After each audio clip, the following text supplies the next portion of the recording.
Wow, what a story we have today. We're diving deep into the past, way back about 300 million years ago. Our journey starts not in some exotic jungle but in the coal fields of Illinois. Imagine this, it's 1958.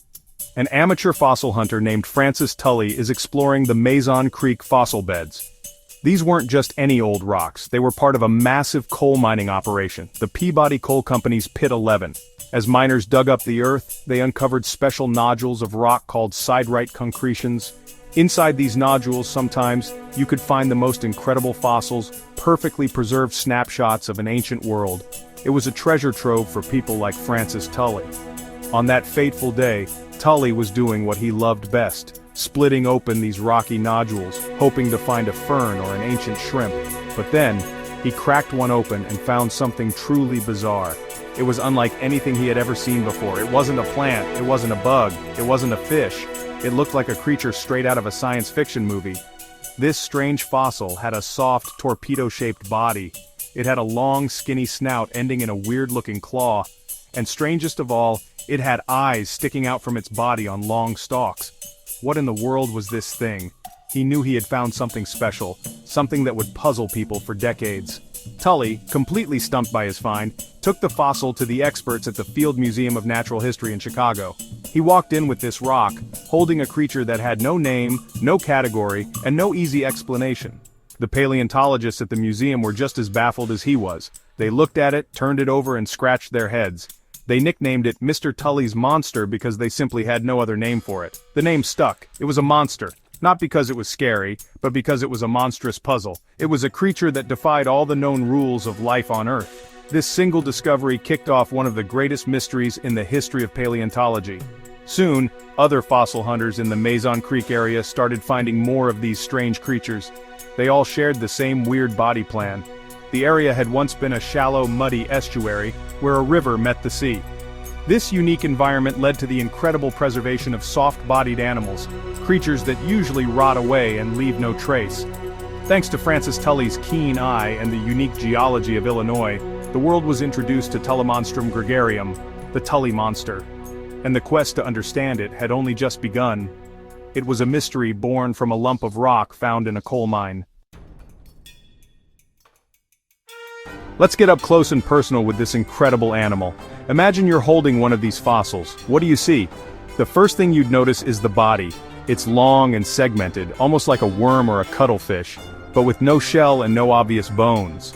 It was a soft-bodied animal, which is amazing in itself because these creatures rarely fossilize.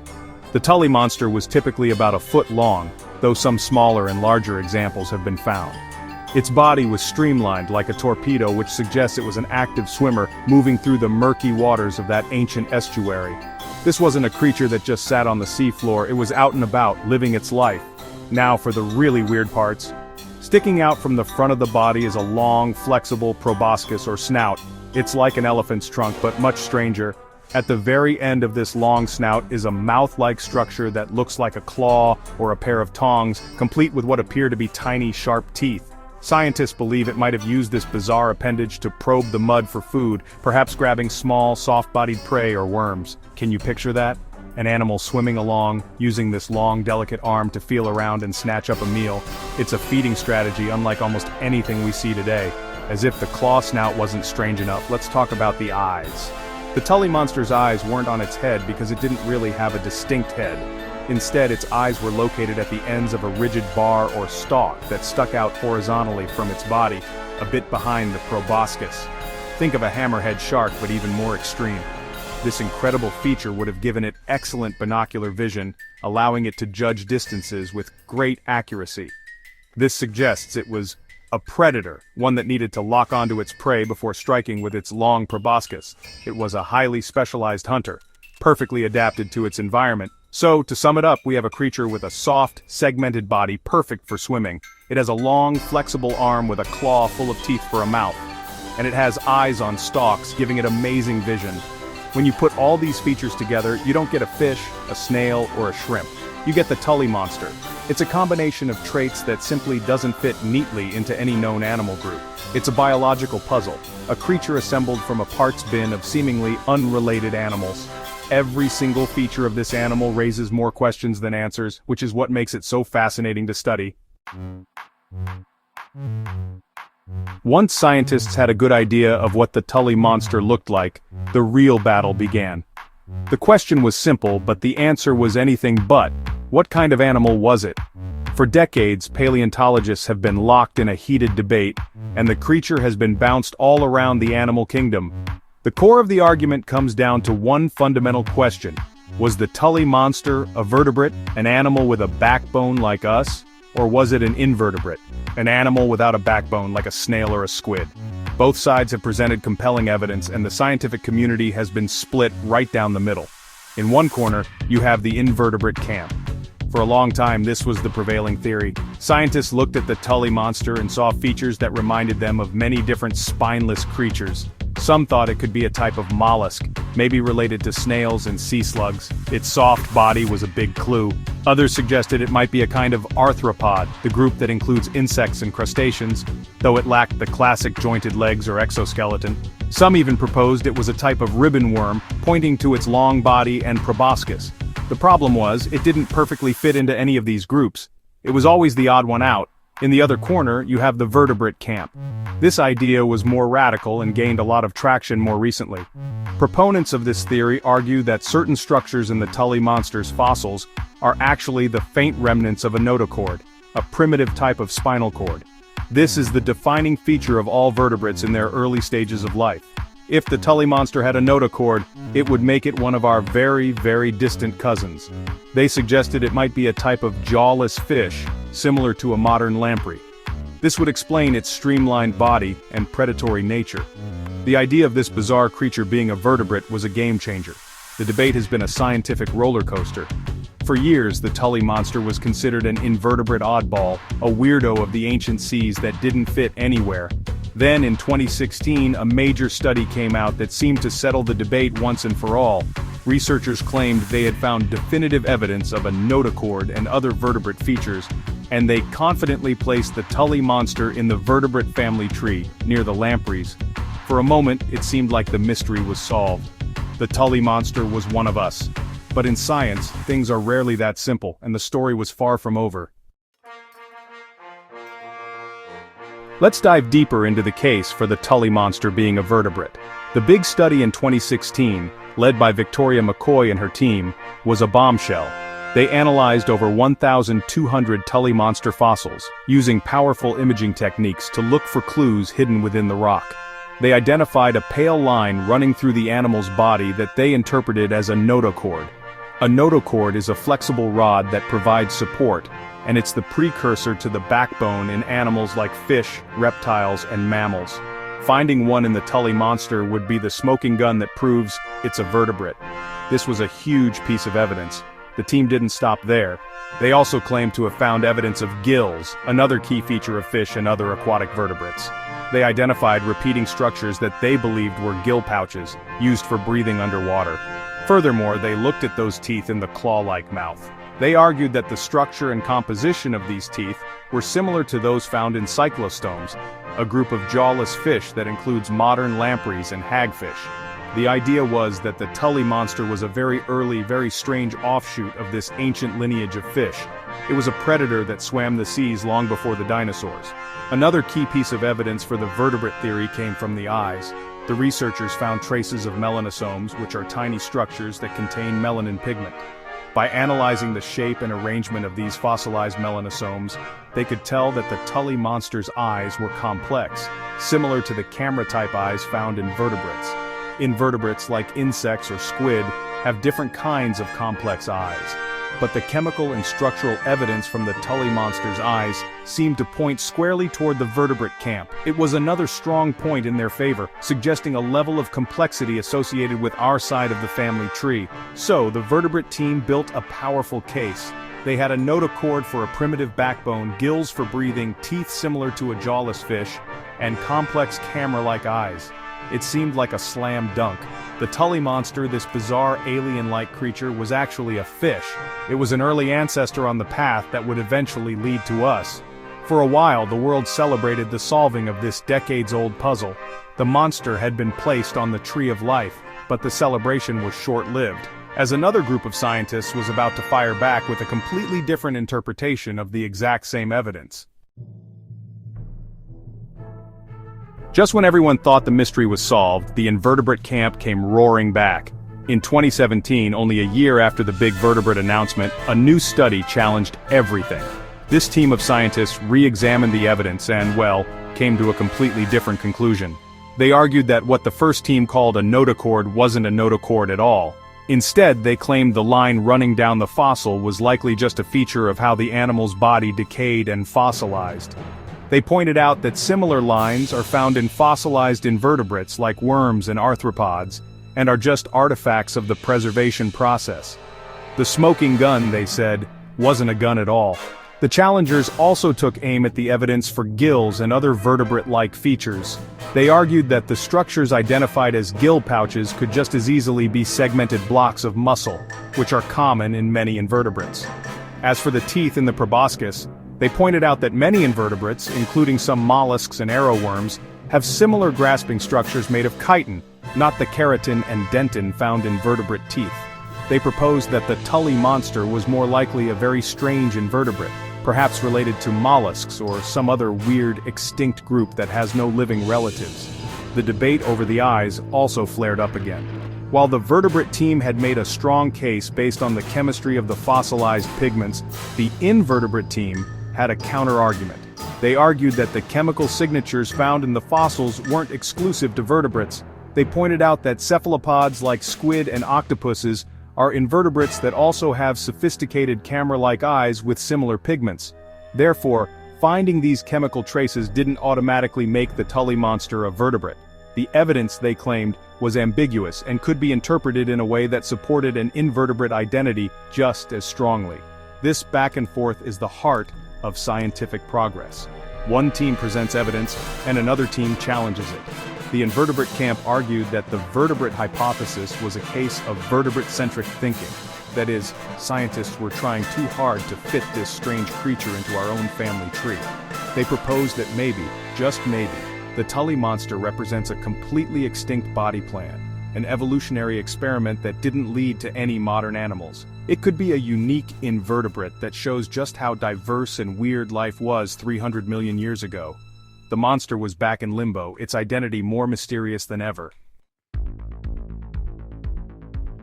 So why is this creature so ridiculously hard to classify? The main reason is its unique combination of features. It's like a biological platypus from the Paleozoic era. The platypus has a duckbill, lays eggs, has webbed feet, and produces venom, mixing traits from mammals, reptiles, and birds. The Tully monster does the same thing, but with even stranger parts.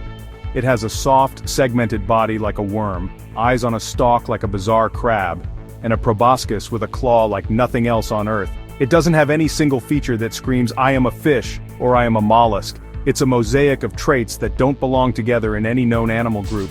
Another major problem is the nature of the fossils themselves. The Tully monster was a soft-bodied animal. Think about it, animals like jellyfish, worms, and squid almost never leave fossils behind. Their bodies just rot away. The Mason Creek fossils are special because they are impressions or molds of the animal's body left in the mud. There are no bones to study. All we have is the animal's outline and some faint traces of its internal tissues. This means scientists have to interpret smudges and faint lines in the rock. Is that faint line a notochord, or is it a digestive tract? Is that dark spot a remnant of a liver, or just a random mineral deposit? This ambiguity is where the debate really ignites. Both the vertebrate and invertebrate camps are looking at the exact same fossils, the same faint lines and smudges, but they are interpreting them in completely different ways. It's like looking at a cloud in the sky. One person sees a dragon, and another sees a ship. Without more concrete evidence, like preserved bone, shell, or definitive internal organs, it's hard to prove one interpretation is right and the other is wrong. The science being used is incredible, involving powerful microscopes and chemical analysis. But at the end of the day, it still comes down to interpreting a 300-million-year-old impression in a rock. Finally, there's the possibility that the Tully monster doesn't fit into any modern group because its branch on the tree of life is completely extinct. Evolution is not a straight line, it's a bushy tree with many dead ends. It's possible that the Tully monster belonged to a phylum, a major animal group that thrived for a while and then vanished completely, leaving no living descendants. If that's the case, we have nothing to compare it to. It would be like trying to understand how a car works if you've only ever seen bicycles and boats. The Tully monster might just be a representative of a lost evolutionary experiment, a truly unique form of life that the world will never see again. The Tully monster isn't just a scientific puzzle, it's a local celebrity. In Illinois, where it was discovered, this strange creature has become a beloved icon. Think about it. How many states have a state fossil that looks like it flew in from another planet? The story of its discovery by an amateur fossil hunter, Francis Tully, and its baffling nature captured the public's imagination. It's a hometown hero, a weird and wonderful symbol of the state's incredibly rich prehistoric past. People in Illinois are proud of their monster, and for good reason. It's one of the most famous fossils in the world, and it came from their backyard. The creature's fame was made official in 1989. After a campaign led by schoolchildren and science enthusiasts, the Illinois state legislature voted to make Tullimonstrum gregarium the official state fossil of Illinois. This is a huge deal. It puts the Tully monster in the same league as the state bird or the state flower. It ensures that its story will be told to future generations of students and visitors. You can find its image on signs, in museums, and even as mascots for schools and local events. There's a giant, life-size model of the Tully monster on display at the Field Museum in Chicago, where it continues to wow visitors every day. Beyond its official status, the Tully monster has wiggled its way into popular culture. It's the kind of creature that artists and storytellers love. Its bizarre appearance makes it a perfect subject for illustrations, cartoons, and even toys. It represents the mystery and wonder of the unknown natural world. It reminds us that Earth was once home to creatures far stranger than anything we could invent for a science fiction movie. The Tully monster is a testament to the endless creativity of evolution, and that's a story that resonates with people of all ages, not just scientists. This local pride has also been great for science education. The Tully monster is a fantastic gateway for getting kids interested in paleontology and the natural world. Its story is exciting. A mysterious monster found in a coal mine that stumps the world's best scientists. It's the perfect hook to teach children about fossils, evolution, and the scientific method. The ongoing debate about its identity is a living example of how science works. It's not about having all the answers, but about asking questions, testing ideas, and being open to new evidence. The Tully monster is more than a fossil. It's a teacher. The Tully monster is incredibly important to science, and its significance goes far beyond the quest to simply give it a name. Its very existence tells us something profound about the history of life on Earth. The fact that such a complex and bizarre animal existed 300 million years ago shows us that the diversity of life in the Paleozoic era was far greater than we ever imagined. It's a window into a lost world of soft-bodied animals that are almost never preserved in the fossil record. The Mason Creek fossil beds are like a rare photograph of a party that we didn't even know happened, and the Tully monster is the guest of honor. The fierce debate over its classification is also incredibly valuable. It pushes the boundaries of scientific methodology.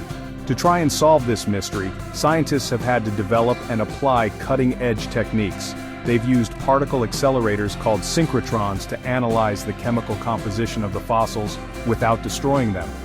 They've employed scanning electron microscopes to study the microscopic details of its eyes and teeth. This controversy has forced paleontologists to be more creative and rigorous than ever before.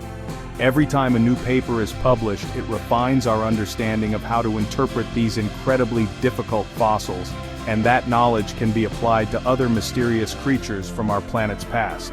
Furthermore, the Tully monster challenges our very definitions of major animal groups. Whether it turns out to be a vertebrate or an invertebrate, it will force us to rethink the characteristics of that group. If it's a vertebrate, it's one of the strangest ones ever discovered, and it expands our understanding of what a fish can look like. If it's an invertebrate, it represents an incredible example of convergent evolution, where two unrelated groups evolve similar features independently. The evolution of complex, camera-like eyes and a predatory lifestyle in such a weird body plan would be a stunning discovery in its own right. Either way, we win and learn something new. Ultimately, the Tully Monster serves as a powerful reminder of how much we still don't know about the history of life. It's a humbling creature. We've mapped the human genome, sent rovers to Mars, and peered into the farthest reaches of the universe, but we still can't definitively figure out a foot-long fossil from Illinois. This is what makes science so exciting. There are still great mysteries out there waiting to be solved, some of them buried right beneath our feet. The Tully Monster encourages curiosity and reminds us that the natural world is full of surprises. So, where does the story of the Tully Monster go from here? For now, it remains one of paleontology's greatest unsolved mysteries. The debate is at a stalemate, with compelling arguments on both sides.